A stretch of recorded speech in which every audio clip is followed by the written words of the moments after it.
Ángeles, pues, ¿qué os voy a decir? Ya lo sabéis, que es doctora en filosofía. Bueno, tiene cantidad de cosas que las podéis ver en lo que ha hecho, porque ahora ya de memoria no me las sé, pero lo más importante es que ha entrado en el Ateneo con una fuerza imparable y que, bueno, el Ateneo se lo va a agradecer, porque es una persona muy competente y ya iremos viendo ya estamos viendo y seguiremos viendo todos los proyectos que tiene. Y a lo largo de este año ya hemos hablado, y es cierto que la pandemia no nos ayuda, pero vamos a ver si poquito a poco vamos concretando otros proyectos que queremos hacer en este foro de filosofía. Muy bien, muchas gracias, José María, por la presentación. Como ya sabéis, la ponencia de hoy, la conferencia se llama Filosofar en tiempos de crisis, pero es un título un poco equívoco. O sea que yo quisiera aclarar desde ahora, desde el principio, qué es exactamente lo que yo quiero hacer en estos minutos que van a seguir.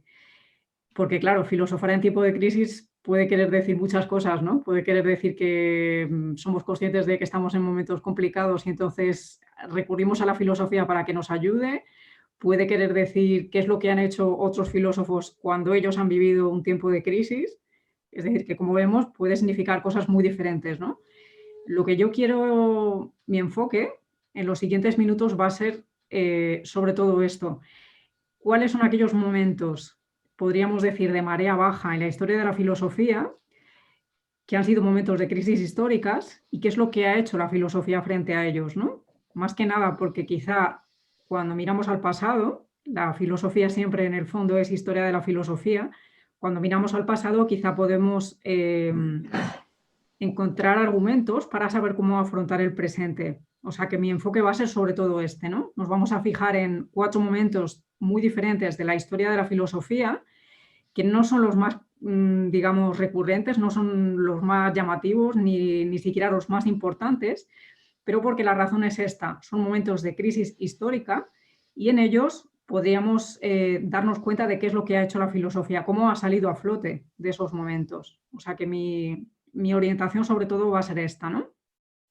También aclaro ya desde el principio que mi punto de vista va a ser desde la filosofía de la razón vital, es decir, de la filosofía adoptada por José Ortega y Gasset y también sobre todo por Julián Marías. Sobre todo las siguientes diapositivas que vais a ver han sido elaboradas tomando como base la historia de la filosofía de Julián Marías. También hay otros materiales, pero sobre todo tomando como base ese libro. Yo sé que quizás, sobre todo en las interpretaciones de algunas de las épocas, puede resultar curioso lo que yo voy a decir, pero repito, está sacado de ahí. Algunas son mis ideas, pero algunas son las suyas. Yo sé que algunas de las cosas que yo voy a decir de algunas de las épocas quizás la primera vez que se oyen y van a chocar un poco, pero yo voy a intentar explicar por qué él piensa esto, ¿no? Bueno, la primera idea es que cuando escuchamos la palabra crisis, pues nos suena un poco como la imagen que yo he puesto ahí, ¿no? Sobre todo una crisis histórica o una crisis económica, como que hay muchos problemas y la gente no sabe muy bien cómo salir a flote, ¿no? Bueno, en el fondo crisis, etimológicamente, desde el griego significa más bien desorientación. Es una época de cambio, una época digamos, en la cual se están moviendo las vigencias, en la cual aquellas ideas en las cuales apoyaban las personas su vida ya no son seguras, tienen que buscar otras nuevas. Con lo cual, como vemos, crisis no significa necesariamente montones de problemas, sino que crisis significa sobre todo la necesidad de encontrar nuevos apoyos para afrontar la vida. O sea que no tiene necesariamente una connotación negativa. Crisis puede significar un momento de búsqueda, pero claro, puede ser de búsqueda hacia mejor, hacia ideas mejores, ¿no? O sea que esto es importante, ¿no? Cuando vamos a hablar ahora de crisis y vamos a hablar ahora de momentos complicados, hay que tener esto en cuenta, que en el fondo quizá hay una primera vertiente de esos tiempos de crisis que son, oh Dios mío, las ideas con las cuales hemos vivido no nos sirven, pero hay un segundo momento que es, podríamos decirlo así, un momento de primavera, un momento de buscar unas ideas que son mucho más sólidas y más firmes. Bien, Marías no dice estas palabras directamente en su obra de Historia de la Filosofía, pero las podríamos traducir así, digamos, épocas débiles y épocas fuertes en filosofía. ¿Cuál es el criterio que utilizamos para decir que una época es fuerte filosóficamente hablando o que una época es débil? Pues sobre todo la idea que él maneja, que es una idea que viene de Ortega, es que la filosofía es pensamiento riguroso. No todo pensamiento que se produce es filosofía. La filosofía siempre es pensamiento riguroso, es esa capacidad que tiene el ser humano de mirar a su alrededor, de mirar a su mundo y de intentar encontrar, digamos, un parámetro global que le dé explicación de cómo es toda la realidad. Una época fuerte es una época que intenta hacer eso. Una época débil, por el contrario, es una época que renuncia a hacer eso. Es decir, que mira a su alrededor y en el fondo no se cuestiona sobre lo que le rodea. No le interesa, porque lo que le interesa es solucionar parcelas pequeñas de su vida. Estas son las épocas débiles. Y estas épocas débiles, en 4 de ellas, es en lo que yo me voy a fijar ahora. Vamos a hablar a continuación de las escuelas helenísticas. La sesión pasada, que fue a cargo de José María, pues nos habló bastante sobre una de ellas. Como yo dije en esa sesión, mi idea de las escuelas helenísticas está encuadrada en este, digamos, parámetro, ¿no? Como una época débil en la filosofía. Tienen desde luego cosas muy valiosas, escritores desde luego bastante notables, pero el hecho es que en pensamiento riguroso no son demasiado fuertes, no aportan mucho. Después vamos a hablar también de la época del Renacimiento. Como digo, puede resultar curioso que yo ponga esta época en época débil de filosofía, pero después explicaré por qué está aquí. También vamos a hablar en tercer lugar de la Ilustración, que también es una época débil de la filosofía, y por último del positivismo. Entonces, lo que yo voy a hacer a continuación es, vamos a intentar explicar por qué es una época débil en filosofía y después vamos a intentar dilucidar qué es lo que pasa tras esa época de crisis, cómo la filosofía sale a flote después de esa época, digamos, débil, ¿no? Bueno, empezando con las escuelas helenísticas, la situación es más o menos la que contó José María en la última sesión, ¿no? Después de la muerte de Aristóteles, que ha sido una de las grandes cumbres de la filosofía antigua, resulta que la filosofía griega, en cierta manera, pierde tensión. No le interesa, digamos, una gran metafísica, es decir, una idea de la realidad completa, sino que sobre todo le interesa la especulación moral. Sobre todo lo que le interesa es que la filosofía le diga al ser humano, que está viviendo en una época un poco convulsa, cómo tiene que vivir para ser feliz. Es decir, se reduce toda la filosofía como pensamiento riguroso a solo una parcela pequeña, que es la ética. Las escuelas helenísticas sobre todo se van a fijar en esto y cuando miren hacia atrás, es decir, al gran pensamiento que han hecho Platón y que han hecho Aristóteles, sobre todo se van a enfocar en su aportación en la ética, pero en cierta manera van a ignorar todo lo que ha hecho Platón en, por ejemplo, teoría del conocimiento, o lo que ha hecho Aristóteles en filosofía política o en metafísica, ¿no? De manera que aquí, con las escuelas helenísticas, empieza una laguna filosófica. La expresión, repito, es de Julián Marías, no es mía directamente. Una laguna filosófica que además va a durar siglos. Estamos hablando de un periodo bastante largo, desde el siglo IV a.C. hasta finales del siglo II después de Cristo. Es decir, que son muchísimos siglos. En la historia de la filosofía, pues a veces pasa esto, ¿no? No es una historia lineal, por así decir, en la que empezamos muy abajo y después vamos subiendo paulatinamente, sino que la historia de la filosofía tiene subidas y tiene bajadas. Hay épocas que son de culminación, épocas cumbre, y hay épocas pues, en las que se produce un olvido, por así decir, o una ignorancia consciente de la filosofía, como si no fuera importante para el ser humano. Bueno, pues esta época de las escuelas helenísticas es una de estas épocas débiles, ¿no?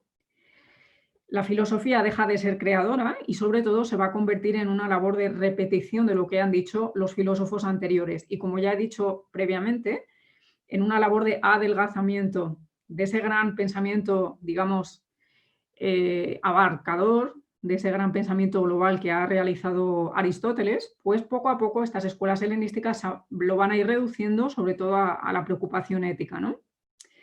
Ellos piensan que la filosofía tiene que ser esto, es decir, que vamos a dejarnos de tantas especulaciones y de, digamos, esas alturas y la filosofía tiene que estar al nivel del hombre de la calle y le tiene que decir, repito, esas recetas para ser feliz, porque ya bastantes problemas tiene la vida, ¿no? Efectivamente nos podríamos preguntar, ¿cómo es posible que el hombre antiguo, habiendo llegado a la altura que habían tenido tanto Platón como Aristóteles, se conforme con una filosofía tan precaria? Se conforme con una filosofía que es tan poca filosofía, ¿no? evidentemente todos podemos reconocer que la ética es importante, pero digamos como que la ética entronca con la metafísica, entronca con otras áreas que son mucho más abarcadoras y más profundas. Porque el hombre antiguo de esta época, de las escuelas helenísticas, se conforma con esa pérdida de nivel, ¿no? Bueno, pues hay que tener en cuenta que efectivamente viven en una época de grandes convulsiones, están perdiendo las vigencias en las cuales habían apoyado su vida y desde luego no tienen la, podríamos decir, la valentía, ni siquiera la capacidad intelectual para pensar las ideas que tendrían que ser las adecuadas para su época, ¿no? Se suele llamar a estas escuelas helenísticas escuelas post-aristotélicas, pero lo cierto es que esta denominación no es demasiado exacta. Primero, porque es una corriente que ya se había empezado a desarrollar en vida de Sócrates, es decir, que ya tiene una larga historia, tiene un largo recorrido. Y por otra parte, parecería que cuando hablamos de escuelas post-aristotélicas estaríamos diciendo que esas escuelas se sienten en el fondo herederas de Aristóteles. Bien, no es así. Como ya he dicho, cuando miran a la filosofía previa, a veces la miran con suficiencia, a veces con desprecio, porque piensan que lo que ha hecho es demasiada divagación especulativa y lo que se necesita pues, es una filosofía más práctica, ¿no? Y más pegada al nivel de la calle. Con lo cual, cuando se habla de estas escuelas como post-aristotélicas no es demasiado exacto, porque ellas no se sienten muy herederas de lo que ha hecho Aristóteles. Ni siquiera continúan lo más valioso que ha hecho él, ¿no? Lo más valioso que hizo Aristóteles. ¿Por qué se caracterizan estas escuelas helenísticas? Pues sobre todo tienen un enorme desinterés por la metafísica, como ya digo, no pretenden hacerse una idea global de toda la realidad, ni digamos tener una especie de esquema general mental en el cual poder encuadrar cada uno de los saberes. Sobre todo se van a enfocar en las cuestiones de ética, porque piensan que pues, la filosofía tiene que hacer esto, ¿no? Tiene que decirle al hombre directamente qué es lo que él tiene que hacer para ser feliz, porque ya muchos problemas tiene la vida como para que la filosofía le problematice aún más, ¿no? Sobre todo van a ver a la filosofía como un modo de vida. Seguramente sabemos que Aristóteles tenía la idea de que la filosofía era una ciencia estricta, es decir, que en cierta manera era un tipo de saber teórico riguroso. Bueno, pues estas escuelas helenísticas ya no tienen esa idea de la filosofía. Para ellos la filosofía tiene que ser un modo de vida. La pura teoría ya no interesa tanto, porque lo que interesa es, digamos, la práctica. Y en último lugar, se van a caracterizar también por una pérdida del sentido de la verdad. No les va a interesar en el fondo qué cosas son verdad y qué cosas no lo son. Con lo cual podemos asemejar esta época de las escuelas helenísticas a una época que se había dado previamente, que era los sofistas, la sofística. Sabemos que efectivamente Sócrates contrasta con la sofística precisamente porque él significaba un interés por la verdad de las cuestiones y sobre todo él veía en la filosofía no solamente una manera de vivir, sino que además él veía en la filosofía un modo de conocimiento que es en cierta manera superior al conocimiento cotidiano. Y efectivamente ese contraste entre Sócrates y la sofística es el que quizá nos vamos a encontrar ahora entre las escuelas helenísticas y lo que vendrá después, que ya comentaré después lo que va a ser. ¿Qué es lo que ha cambiado en este momento? Como he dicho antes, ahí se nos plantea la pregunta, ¿no? De por qué el hombre antiguo que ha llegado a la altura de la gran metafísica de Aristóteles se conforma con algo tan pobre como una ética reductiva. ¿Por qué? Bueno, pues el hecho es que lo que ha cambiado en este momento es la figura del sabio como tal, ¿no? El sabio aristotélico, pues es aquel que necesita que la filosofía, en cierta manera, le ayude a tener un conocimiento global de la realidad. Pero en este momento, el sabio va a ser sobre todo, pues aquel que tiene una especie de recetas para saber cómo vivir. En el fondo, cuando nosotros comparamos esa gran altura que han tenido Platón y Aristóteles, podemos incluir también ahí a Sócrates, con esta bajura que son las escuelas helenísticas, podríamos decir que en el fondo pues son teorías muy toscas a nivel teórico, no tienen mucha capacidad intelectual. Vemos aquí, por ejemplo, a la figura de Diógenes, que es una de las personas que podemos encuadrar en estas escuelas helenísticas, y efectivamente cuando miramos esta imagen u otras de representación de Diógenes, pues nos da la impresión de que no tiene una vida demasiado refinada, ¿no? en contraste con las imágenes que nosotros tenemos de Platón y de Aristóteles, que realmente eran pues personas muy refinadas, que cuidaban su aspecto y también, desde luego, cuidaban su mente, pues Diógenes no nos da mucho la impresión de ser alguien con una vida demasiado elaborada, ¿no? Estas filosofías, las de las escuelas helenísticas, pues de hecho tienen muy cortos vuelos filosóficos. No pretenden hacerse un sistema general de cómo es la realidad, ni tampoco quieren tener un sistema general de cómo es el conocimiento, sino que se conforman, como digo, con ciertas recetas muy prácticas y muy pragmáticas para poder ser feliz, ¿no? Podríamos decir que esta filosofía, la de las escuelas helenísticas, pues es la propia de una humanidad cansada, que en el fondo ha estado viviendo sobre vigencias que ya no les sirven más y que no se siente con el apoyo necesario como para buscar otras nuevas. Esto es interesante, ¿vale? Hablamos aquí de una humanidad cansada y de cómo las escuelas helenísticas pues es el simple reflejo de ese sentimiento colectivo, de ese sentimiento global que las personas sienten en este momento, ¿no? Bueno, ¿qué es lo que le ha pasado al hombre antiguo para que las cosas hayan cambiado tanto, no? Por una parte ha habido una crisis histórica, por otra parte han fallado los supuestos del mundo helénico, es decir, esos grandes apoyos de la metafísica aristotélica, en el fondo, quizás que no le valen para vivir al hombre de este momento, al hombre de las escuelas helenísticas.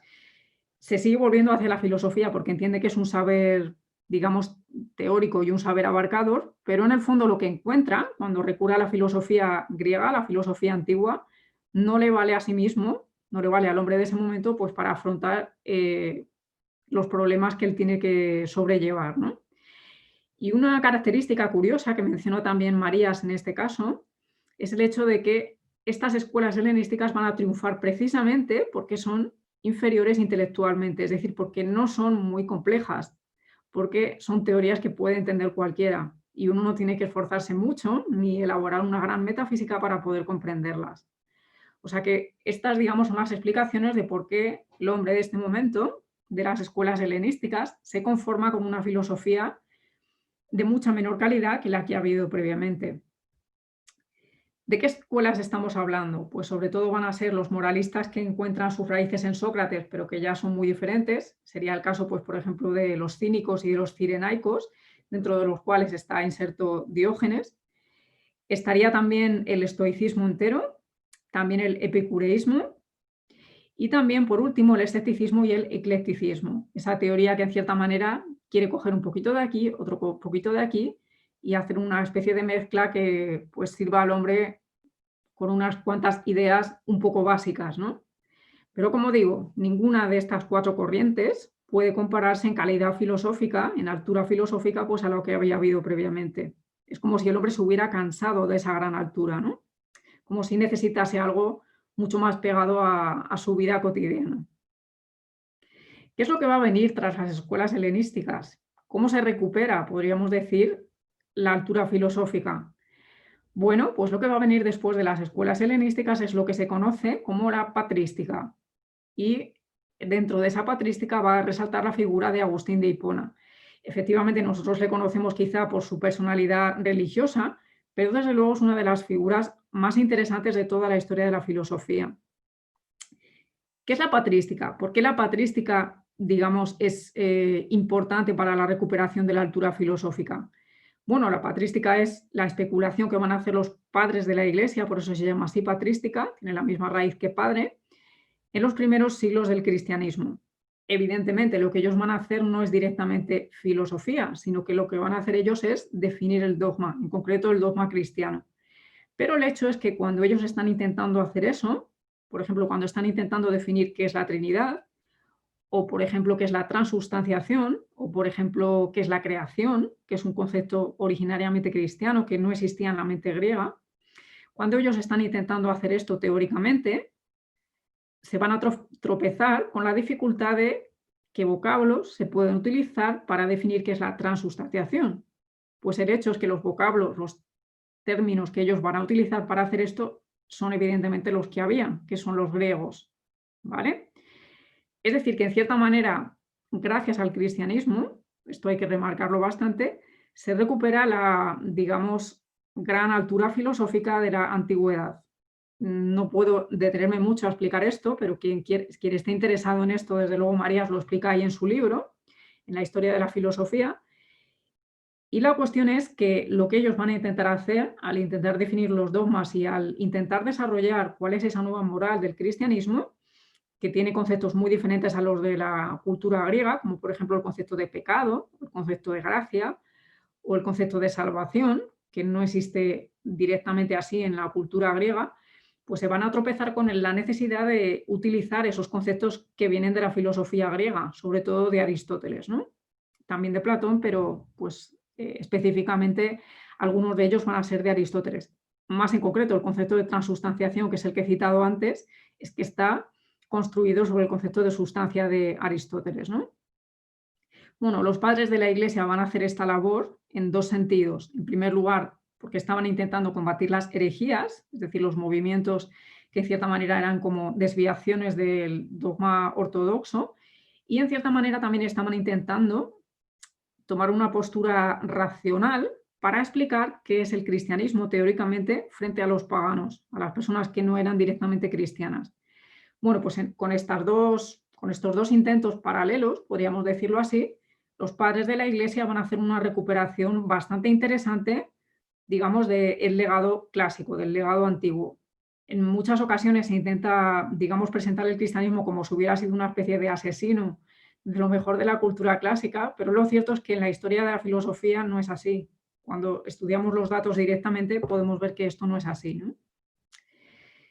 Bien, en el siglo IV la patrística ya estaba bastante desarrollada, desde luego había bastante extensión de las herejías, pero se ha extendido en gran medida al pensamiento cristiano. Esto significa, como digo, pues eso, que ha habido una recuperación de los conceptos clásicos, de los conceptos griegos, y ya se ha convertido en una creencia que es vigente en el Imperio Romano. Es decir, el cristianismo, que en principio no es una filosofía, sino que es una religión que presenta un mensaje de salvación al ser humano, indirectamente va a significar una recuperación también del nivel filosófico, del nivel teórico. Yo decía al comienzo, ¿no?, que iba a tomar la idea de que la filosofía es sobre todo pensamiento riguroso, pensamiento teórico. Bueno, pues el cristianismo, de esta manera indirecta, va a causar que precisamente se recupere la altura de la filosofía. Más que nada, no solamente porque va a recuperar esos conceptos que eran griegos ya, sino por el hecho de que como religión va a empezar a hablar de conceptos que son completamente nuevos, que eran impensables para la mente del griego. He citado antes unos cuantos, no me puedo detener tampoco en eso, pero el caso es que, en cierta manera, el cristianismo es como una especie de salida al callejón en el cual se había metido la filosofía antigua, que era incapaz de ofrecer nuevos temas a la mente, digamos, de las escuelas helenísticas. Bueno, por otra parte, sucede también que los pueblos bárbaros están ejerciendo pues, bastante presión en las fronteras del imperio y, en cierta manera, esa cultura latina, que es heredera de la cultura griega, pues no es capaz de, digamos, encontrar un camino para salir, un camino teórico para salir y para pensar los problemas de su tiempo por sí misma. Va a ser el cristianismo quien haga esto, repito. La mente de las escuelas helenísticas es una mente de un hombre cansado, de un hombre que no se atreve a enfrentarse a los problemas, de un hombre un poco temeroso y cobardica. Ahora bien, frente a este tipo de hombre, frente a este perfil, podríamos decir, el hombre cristiano se va a presentar como un hombre seguro, como un hombre lleno de certezas, un hombre que no teme al sufrimiento, un hombre que se atreve a pensar las cosas y que tiene, digamos, una mente lúcida y podríamos decir fresca. Bueno, pues repito, esta es la situación que hace salir de ese callejón sin salida a las escuelas helenísticas. Desde luego, la gran figura que tendríamos que resaltar aquí en este primer momento sería la de Agustín de Hipona, que va a significar una personalidad pues bastante notable del mundo antiguo, ¿no? Él va a ser además un símbolo de esa nueva época que está empezando con él. Él, desde luego, ha sido alguien que se ha formado en la cultura clásica, le encantaba, él iba, digamos, se preparó para ser profesor de retórica y además era bastante bueno con ello. Y sin embargo, cuando él se encuentra con el cristianismo en un camino un poco indirecto y tortuoso, pues se da cuenta de que hay algo que es insuficiente en la cultura antigua, hay algo que no le termina de convencer dentro de la cultura antigua, ¿no? Tiene enorme gracia, pero digamos, no tiene cosas que el cristianismo sí tiene. Bueno, pues podríamos decir que frente a ese hombre antiguo, Agustín va a ser el primer hombre nuevo. Frente a esa antigüedad clásica, con toda la aureola que queramos ponerle, Agustín va a significar un hombre nuevo, un hombre que tiene esa mentalidad, pero que además está alumbrando algo nuevo, algo que no existía. Bueno, su figura va a ser desde luego decisiva, no solamente para su propia época, sino para todos los siglos que van a venir a continuación. Es una personalidad profundísima, no solamente para el cristianismo, sino también para la filosofía, como ya dije antes, y solamente las enuncio, pero desde luego a quien le interese, Julián Marías tiene bastantes escritos, no solamente en la historia de la filosofía, que avala esto. La obra de Agustín de Hipona va a ser importantísima en la filosofía, en la teología y en concreto en las siguientes áreas: en filosofía del espíritu, en la filosofía de la historia, en el espíritu cristiano y también en el espíritu de la modernidad. O sea que no es un cualquiera Agustín, ¿no? Incluso hay personas que pues hablan de esa similitud que habrá entre Descartes, el primer filósofo moderno, y Agustín. Desde luego va a ser una figura clave para todo lo que va a venir a continuación, lo que conocemos actualmente quizá con una denominación no demasiado exacta, que es la de la Edad Media. Es una denominación un poco equívoca, porque es una denominación que se utilizó a partir del siglo XIX, digamos, mirando con un poco de soberbia y con un poco de suficiencia todo lo que había anteriormente.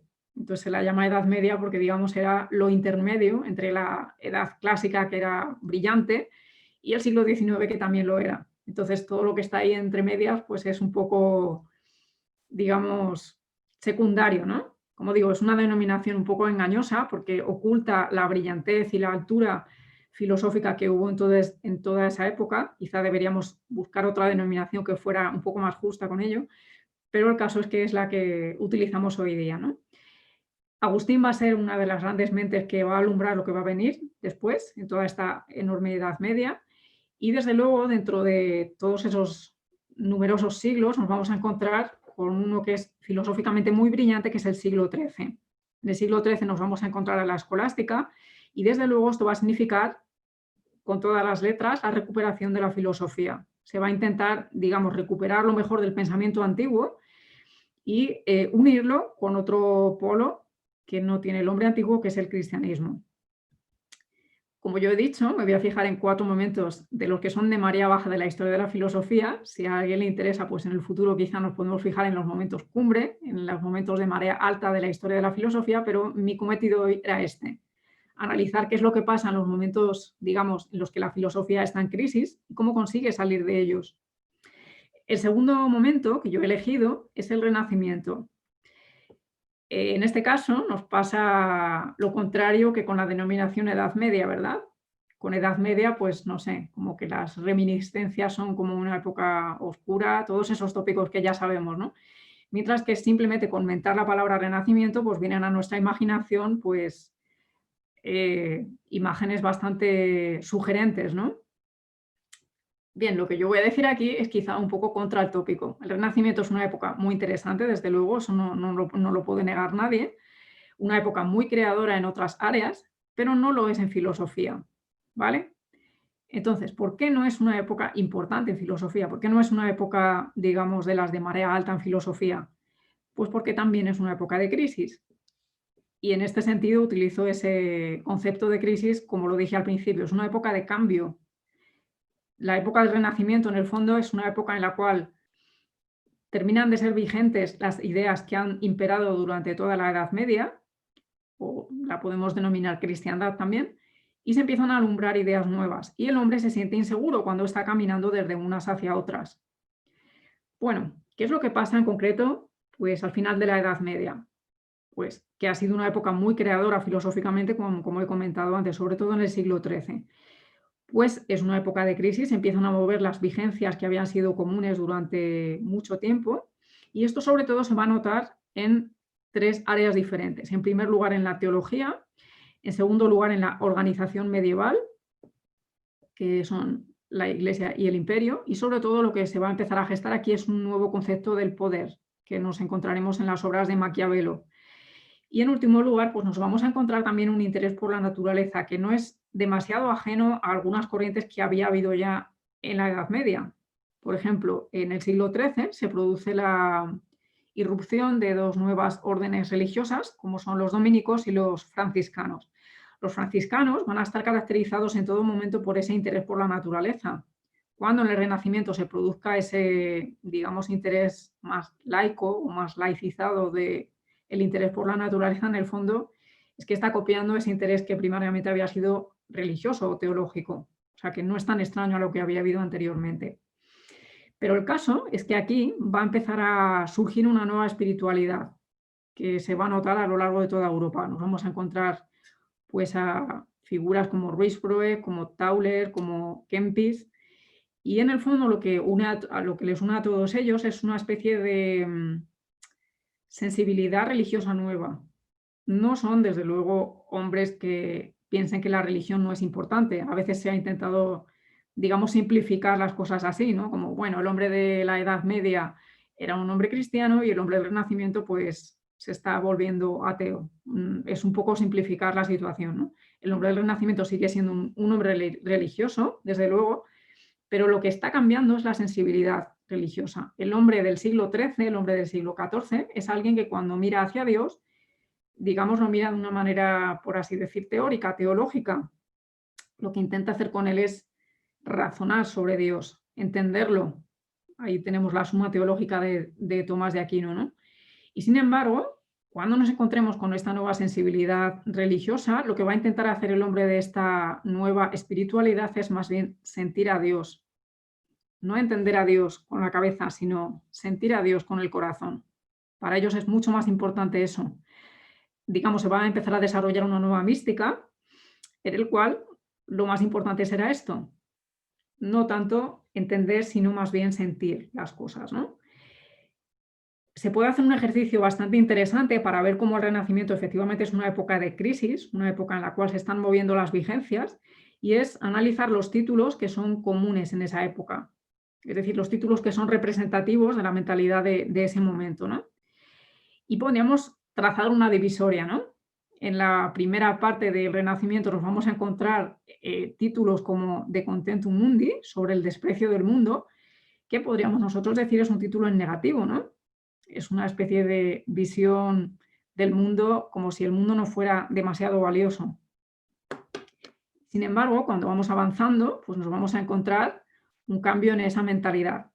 Otro título representativo de esta época será De Docta Ignorancia, sobre la docta ignorancia de Nicolás de Cusa. Pues también es un título, podríamos decir, en negativo, ¿no? Cuando el hombre se mira a sí mismo, cuando el hombre mira al mundo que le rodea, pues en el fondo entiende que quizá la sabiduría que él pueda tener no es una sabiduría demasiado sólida, ¿no? Demasiado profunda. Y sin embargo, según va avanzando esta época del Renacimiento, nos vamos a encontrar una nueva mentalidad, una nueva visión del hombre hacia el mundo que le rodea.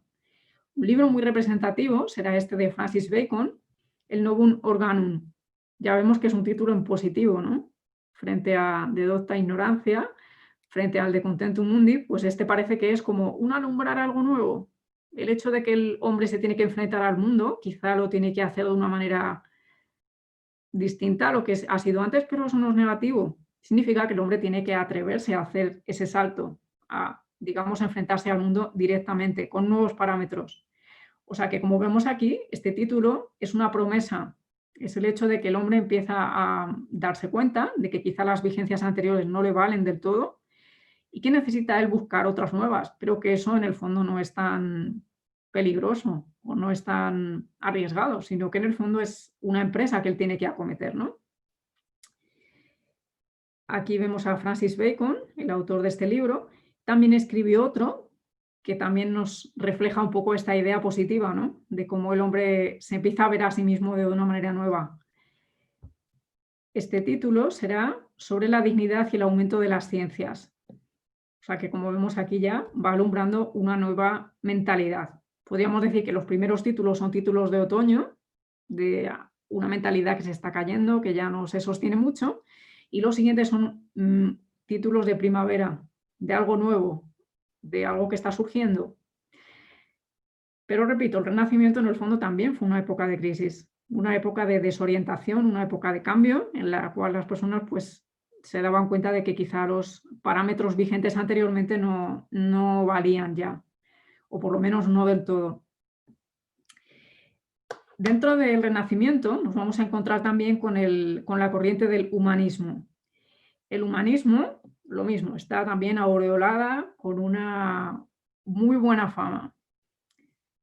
Y en el fondo esta muy buena fama lo que nos dice es que los humanistas eran personas cultísimas, que sabían mucho de todo, que tenían muchas lecturas y que gracias a ellos pues se alumbró, digamos, esa nueva mentalidad.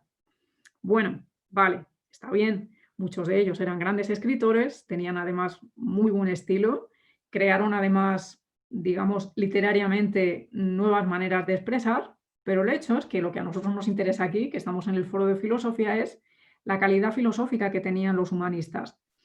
Y el hecho es que si miramos esto, es decir, si miramos a los humanistas con el prisma, con la óptica de la filosofía, tenemos que reconocer que no eran muy creadores. Tenían mucho estilo, eso sí, pero no eran muy creadores filosóficamente. El hecho es que no sabían distinguir muy bien las calidades intelectuales. Hubieran metido en el mismo saco a Aristóteles o a Platón con, no sé, con alguno de tercera, cuarta o décima categoría.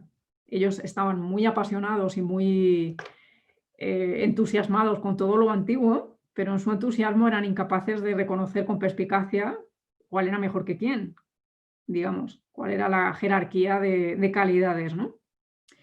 Desde luego el Renacimiento, como he dicho anteriormente, es una época admirable. Se hacen muchos descubrimientos geográficos en los cuales, pues, tanto España como Portugal tuvieron un protagonismo innegable. Muchísimas invenciones, también se crea nueva política, hay aportaciones a nivel de la literatura, de la moral, como ya he dicho también incluso a nivel religioso, en la mística, y desde luego, eso no lo puede negar nadie, en el arte, que empieza a crear unas maneras nuevas de expresión que no habían sido comunes antes. Es decir, es una época muy creadora, es una época sobre todo de acción, frente a la época anterior, la Edad Media o la cristiandad, que había sido una época eminentemente teórica. El hombre del Renacimiento tiene tantos cacharrillos a su alrededor y tantos descubrimientos que en el fondo no tiene mucho tiempo para volverse sobre sí mismo y para ejercitar el ensimismamiento y la reflexión. Está demasiado volcado hacia afuera, podríamos decir. Y le cuesta un poco volcarse hacia adentro y hacer una filosofía rigurosa. Bien, como ya he dicho, cuando miramos con ojos filosóficos esta época, cosa que puede sorprender si es la primera vez que se escucha, hay que reconocer esto, que no son demasiado creadores. Las figuras de los humanistas son, digamos, como personalidades humanas europeas, son admirables, por ejemplo, Luis Vives o Erasmo de Róterdam, pero el hecho es que no son muy creadores filosóficamente. Los hombres del humanismo, pues como que no distinguen demasiado las calidades. Ellos se proponen volver a la filosofía de los antiguos, así sin más, como si todo lo que se hubiera hecho en la antigüedad fuera absolutamente admirable, y no saben distinguir muy bien, digamos, las jerarquías, ¿no? Además, suelen tener una hostilidad bastante abierta hacia la época medieval. En cierta manera es como muchas veces pasa esto en la historia, ¿no? Que es como los vecinos más cercanos son aquellos con los cuales uno no se lleva del todo bien, mientras que los vecinos un poco más lejanos, con los cuales uno no tiene un trato tan directo, pues digamos, como que a esa distancia uno puede admirarles un poco más. Pues esto es justamente lo que les pasa a los humanistas, ¿no? Sus vecinos más cercanos, que son los medievales, pues ellos los miran con una especie de suficiencia. Piensan que eran unos pobres hombres, en el fondo. Y sus vecinos más lejanos, que son los antiguos, pues a esos es a los que admiran, ¿no? Pero repito, ellos no se dan cuenta, no tienen la perspicacia intelectual suficiente como para darse cuenta de que la mejor filosofía medieval, la del siglo XIII, ha hecho eso ya. Es decir, ha mirado a la antigüedad, la ha admirado y la ha pulimentado, se ha quedado con lo mejor de la antigüedad. Con lo cual, la labor que van a hacer los hombres del humanismo es una labor un poco de Sísifo, por así decir, ¿no? Los humanistas, hay que reconocerlo así, taxativamente, no son muy perspicaces teóricamente, son mucho más perspicaces un Tomás de Aquino, un Alberto Magno. Por ejemplo, vemos aquí la figura de Petrarca, que como ya he dicho, son escritores maravillosos, Pero el hecho es que si miramos la figura de Petrarca aquí, su imagen, su representación, pues nos damos cuenta, ¿no? Tiene una especie de corona de laurel. ¿Por qué tiene una corona de laurel? Pues porque admira mucho a la antigüedad, tanto que se quisiera vestir hasta como ellos. Pero como vemos es una especie de anacronismo, ¿no? Cuando un hombre vive en una época, vive en su época, no se puede trasplantar como si fuera una planta ahí a unos cuantos siglos antes. Bien, vamos a tener que esperar unos cuantos siglos hasta que el hombre europeo deje de tener tantos cacharrillos a su alrededor, deje de estar tan distraído con tantas cosas externas y se vuelva otra vez hacia su interioridad para comprender que es importante volver a hacer metafísica, una metafísica que esté a la altura del tiempo del hombre europeo. Este será el siglo XVII, cuando nos vamos a encontrar grandes figuras, como por ejemplo a Descartes, o como por ejemplo Leibniz o Pascal. Son figuras que de nuevo vuelven a recuperar esa gran altura metafísica. Se dan cuenta de que es necesario hacer una metafísica a la altura del tiempo. No es suficiente con la que han hecho los antiguos, sin más.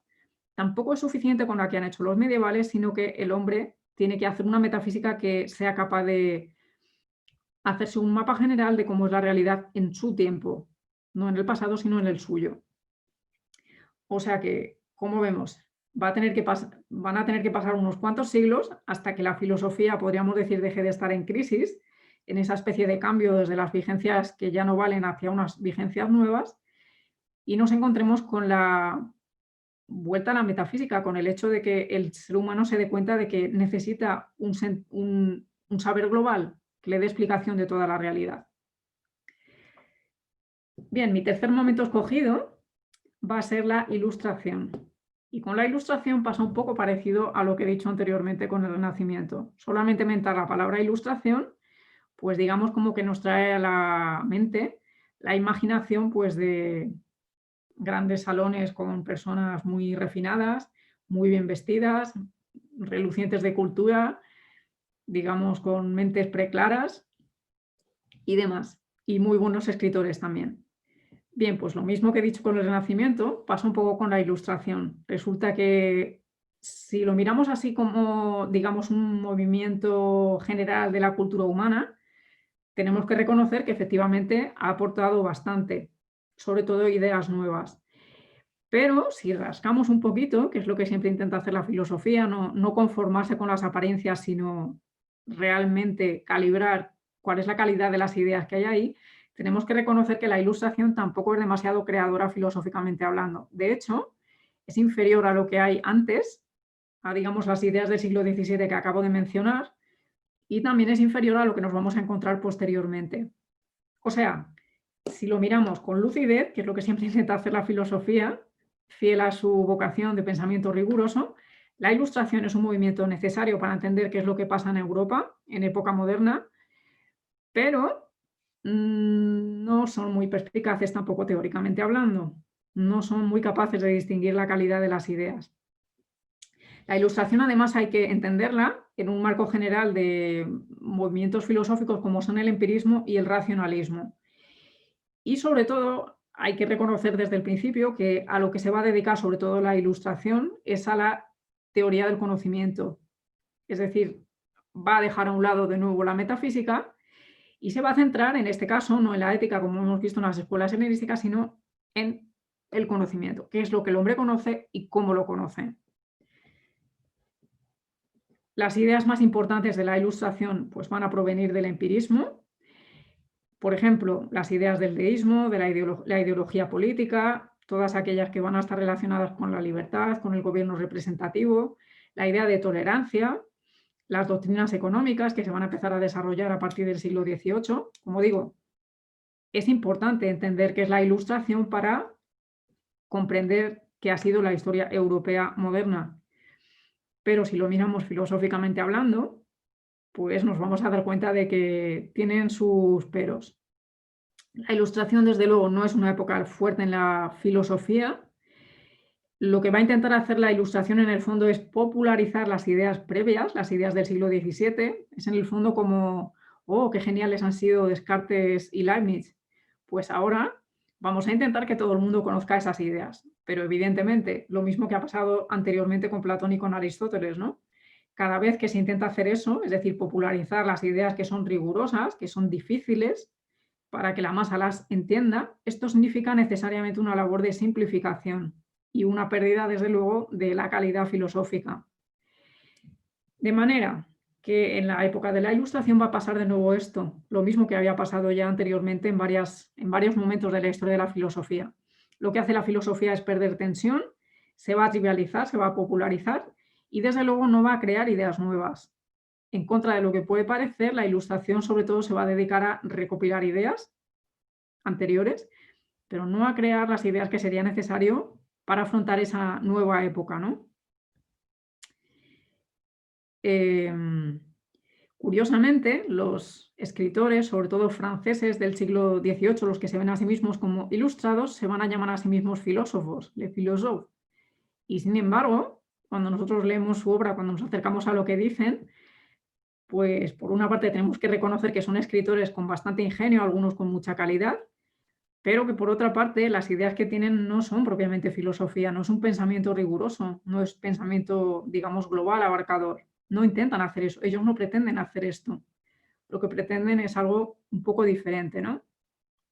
Van a intentar crear una nueva mentalidad. Desde luego, cuando nos acercamos a la Ilustración, lo que nos damos cuenta es que ha habido otra vez, como en el Renacimiento, un cambio de mentalidad y además muy rápido. Podríamos decir que casi revolucionario, ¿no? Con la palabra revolución, pues pasa un poco parecido que con los otros términos que he mencionado anteriormente, que es una palabra que parece tener muchas connotaciones positivas. Y sin embargo, cuando analizamos cuáles fueron las consecuencias reales de la revolución, en concreto de la francesa, pues lo cierto es que tendríamos que reconocer que quizá algunas no han sido demasiado buenas, ¿no? Muchas cabezas rodando, dificultades para la gente, digamos, que quiere vivir una vida y ya está.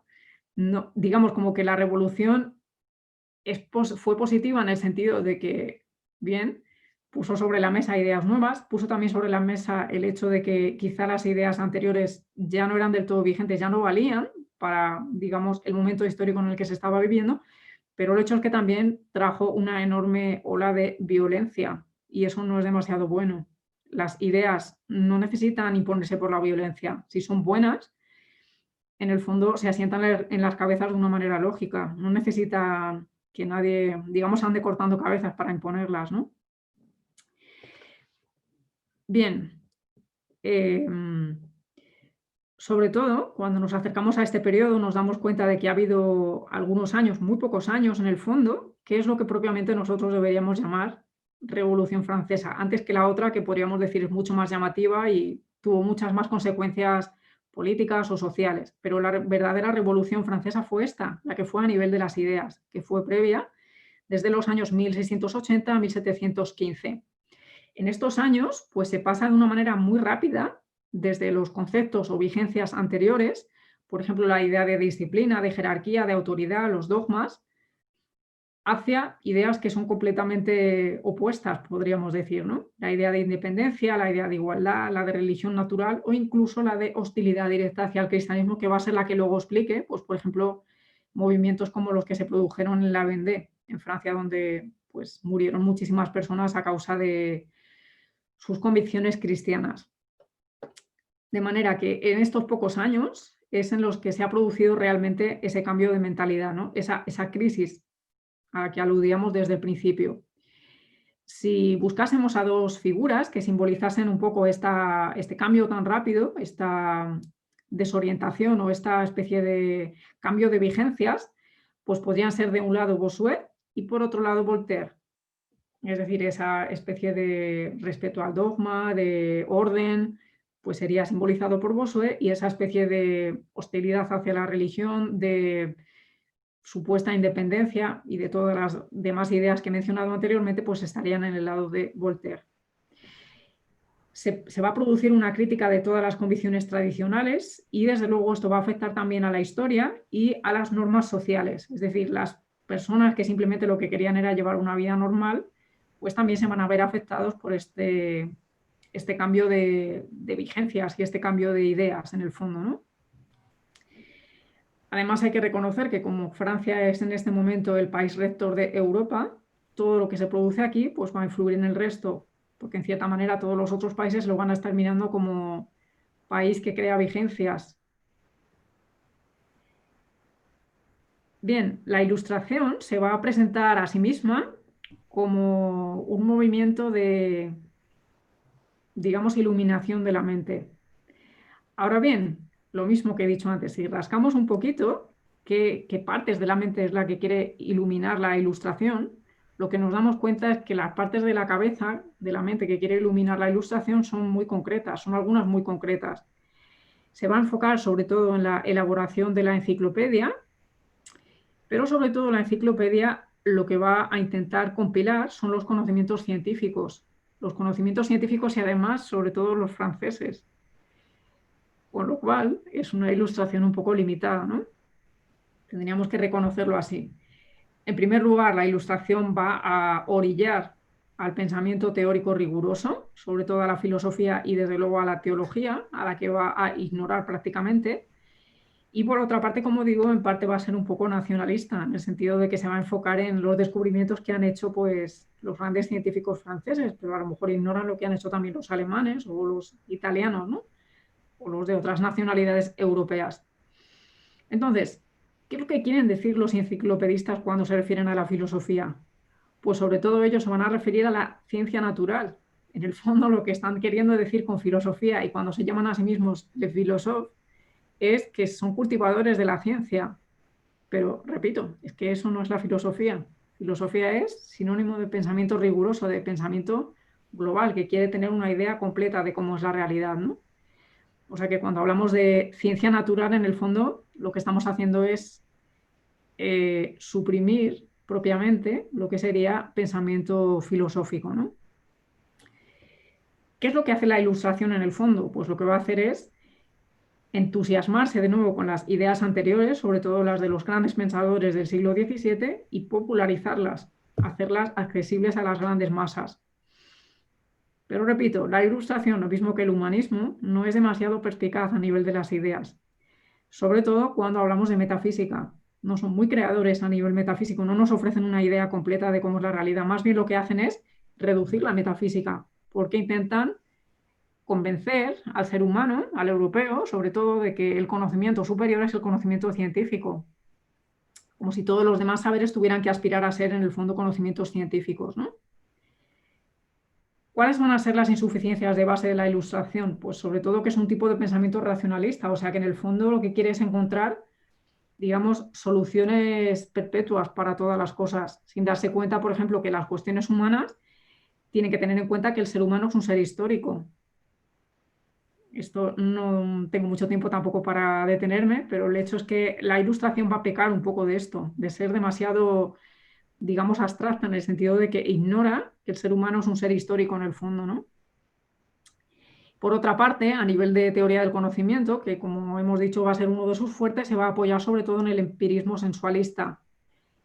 Ahora bien, resulta que el empirismo sensualista se basa en las ideas de David Hume, pero las ideas de David Hume tampoco es que sean dogmas absolutos incuestionables. También cabe hacer una crítica a las críticas de David Hume, ¿no? Como de hecho hace Julián Marías en el libro de Historia de la Filosofía. Bien, el pensamiento ilustrado va a ir creando poco a poco en la conciencia europea la convicción de que en el fondo la ciencia es el conocimiento superior a todos y que en el fondo todos los demás saberes pues tienen que reducirse a la ciencia, tienen que irse pareciendo lo más posible a la ciencia, ¿no?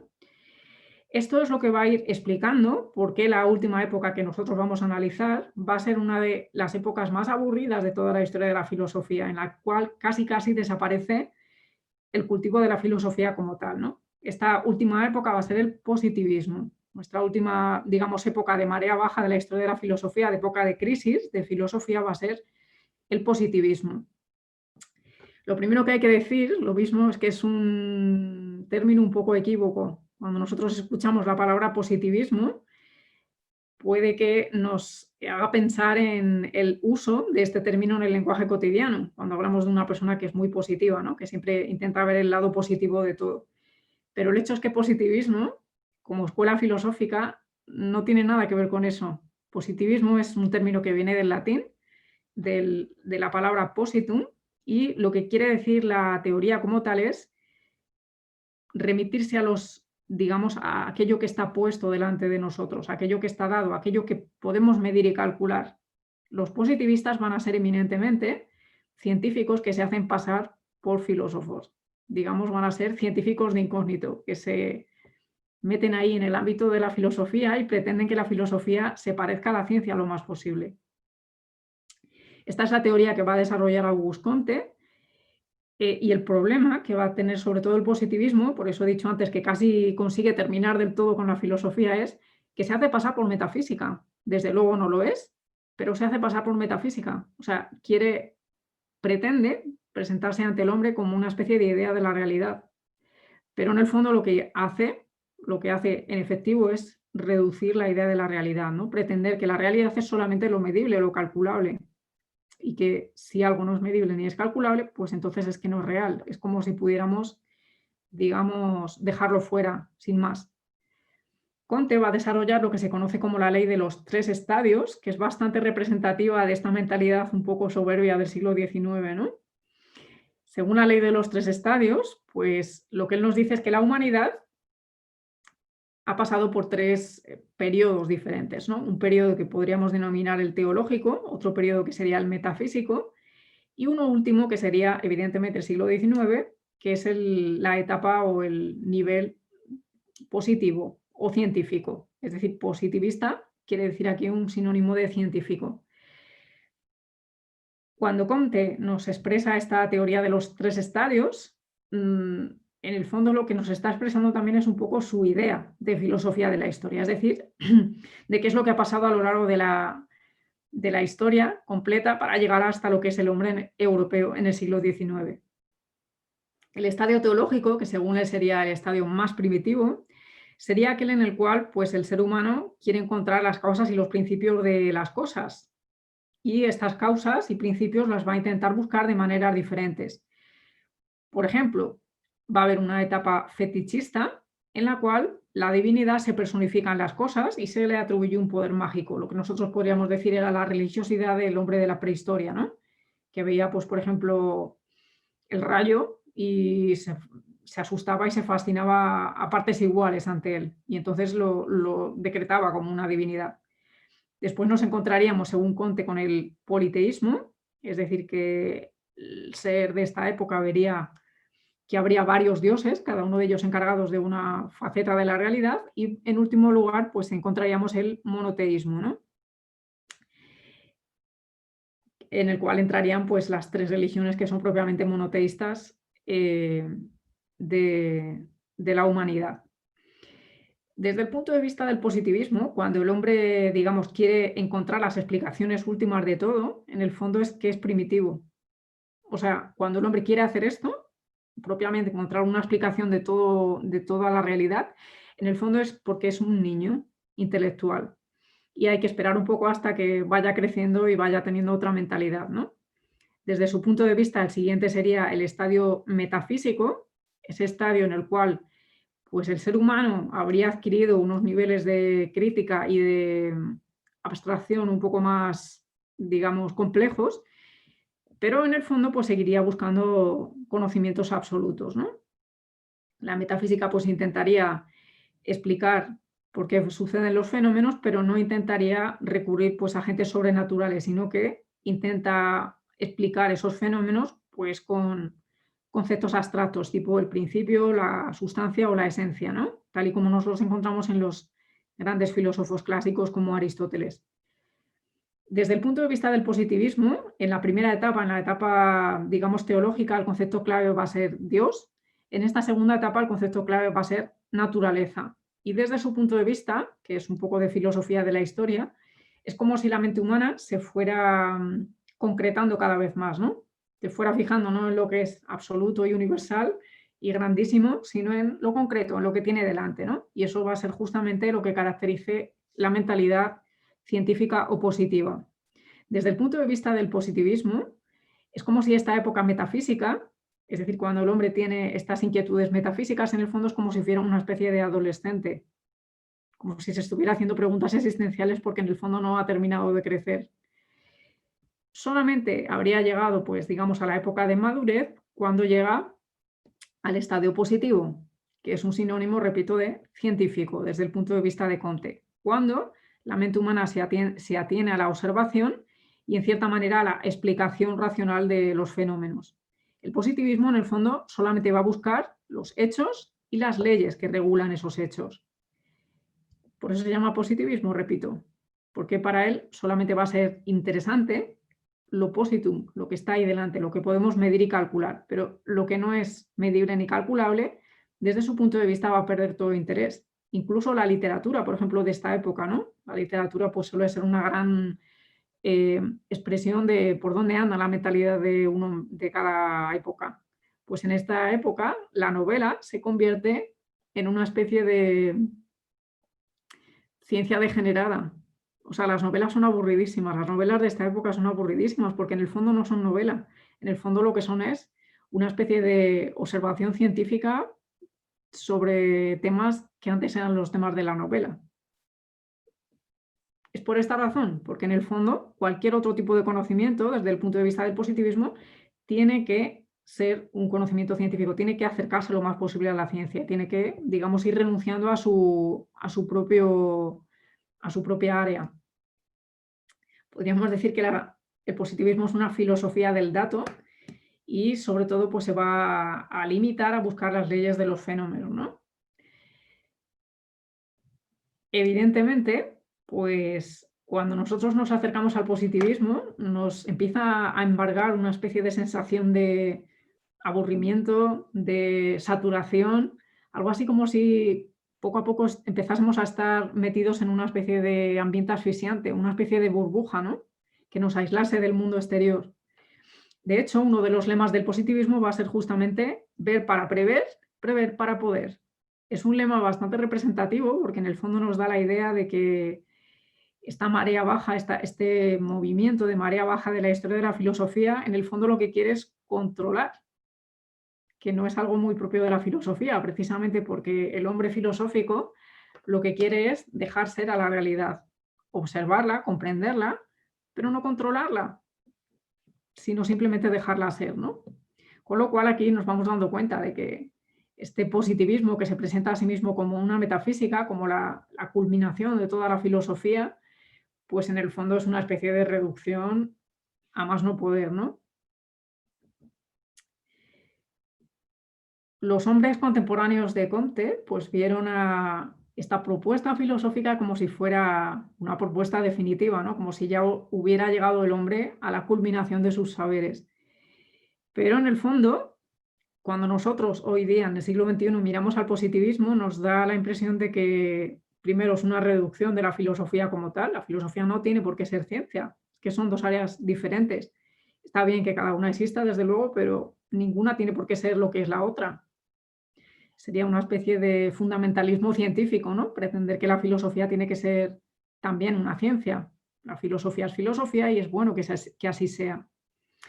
Y en segundo lugar, pues nos da la impresión de que en el fondo el positivismo lo que hace es reducir a extremos casi asfixiantes e insoportables realmente lo que es el conocimiento humano, ¿no?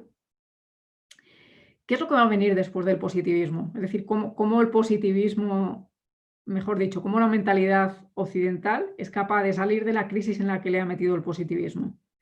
Bueno, pues cuando de nuevo la filosofía se hace cuestión de su época, cuando se da cuenta de que tiene que hacer una metafísica creadora, una metafísica exigente y una metafísica que dé respuesta a los problemas de su momento. Lo que viene después del positivismo es una serie de corrientes que en el fondo se niegan a que la filosofía tenga que ser una ciencia. Por ejemplo, ahí tenemos la gran figura de Kierkegaard, que en el fondo lo que hace con su filosofía es una especie de reivindicación de la individualidad, la reivindicación del sujeto, por así decir. Frente a esa idea de que solamente existe para la mente científica lo que está ahí puesto, lo que es dado, pues lo que hace la filosofía de Kierkegaard es reivindicar la individualidad, el sujeto, aquello que no podemos ni medir ni calcular, aquello que es absolutamente único. O sea que, como vemos, se va, digamos, al otro extremo, ¿no? Es como se niega rotundamente a que el ser humano, a que la realidad humana tenga que ser una realidad medible y calculable. Es que eso es imposible.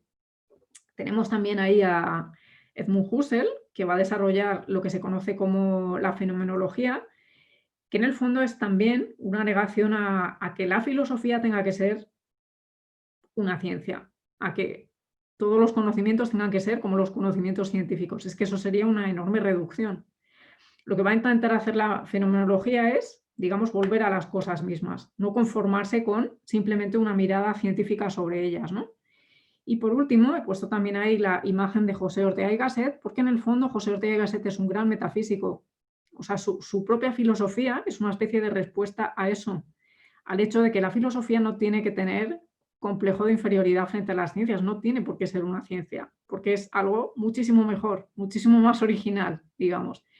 Y si la filosofía se limitase a imitar a las ciencias, pues todos saldrían perdiendo, no solamente la filosofía, sino la ciencia también, ¿no? Que se encontraría pues sin un área que muchas veces es muy sugerente también para las ciencias, ¿no? Bueno, de hecho, repito, cuando nos acercamos al positivismo nos empieza a embargar una especie de situación como de sensación de claustrofobia existencial, ¿no? De encerramiento. Pues estas tres corrientes y algunas más, también de finales del siglo XIX y de principios del XX, lo que van a intentar es justamente quebrar esa burbuja, romperla, para hacer que el hombre vuelva a conectar con la realidad, se vuelva a plantear la cuestión de por qué la filosofía tiene la pretensión de ofrecer una imagen entera de cómo es la realidad. Bien, lo que va a hacer sobre todo José Ortega y Gasset es esto, es decir, plantearse la idea de que es necesario hacer una nueva metafísica, una metafísica que vaya más profunda que la metafísica clásica de Aristóteles, que la metafísica creada en el siglo XIII y que la metafísica también del siglo XVII, es decir, pues la creada sobre todo por Descartes. Lo que va a hacer Ortega y Gasset en el fondo es ir más allá del racionalismo y también ir más allá del realismo, crear una nueva metafísica en la cual esas dos corrientes queden completamente integradas. Y es de esta manera como la filosofía alcanza pues una de sus épocas de marea alta. Bien, no quisiera alargarme más porque seguramente aquí haya preguntas. Podemos sacar varias conclusiones de lo que hemos visto hasta ahora. Como he dicho, yo he hecho una selección de 4 momentos de la historia de la filosofía. La filosofía siempre, en cierta manera, puede mirar hacia atrás para aprender de cara al presente y también al futuro. Y el hecho es que podemos sacar varias conclusiones de estas 4 épocas de marea baja de la historia de la filosofía.